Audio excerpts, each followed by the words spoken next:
బస్తీ దవాఖానాలో డాక్టర్ కుర్చీకి దుమ్ము పట్టిందని మాజీ మంత్రి ఎమ్మెల్యే హరీష్ రావు విమర్శించారు. ప్రజా వైద్యాన్ని కాంగ్రెస్ ప్రభుత్వం నిర్వీర్యం చేస్తోందని మండిపడ్డారు. సిద్దిపేటలో బస్తీ దవాఖానాను ఎమ్మెల్యే హరీష్ రావు ఆకస్మికంగా సందర్శించారు. గత 6 నెలలుగా బస్తీ దవాఖానాలో డాక్టర్లు, మందులు అందుబాటులో లేవని తెలిపారు. బస్తీ దవాఖానాలో అటెండర్ జీతాలు లేక 3 నెలలు అవుతుందన్నారు. 6 నెలల నుంచి మన డాక్టర్ లేడు, పేషెంట్ వచ్చునా మళ్ళీ ఇంటెన్స్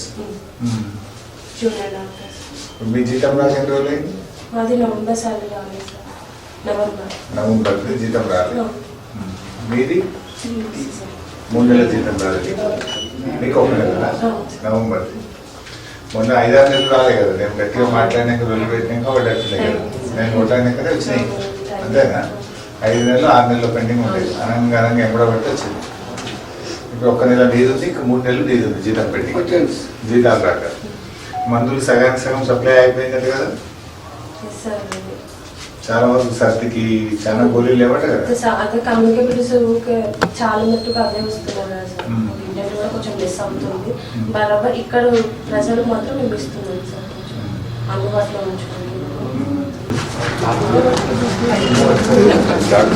డాక్టర్ లేక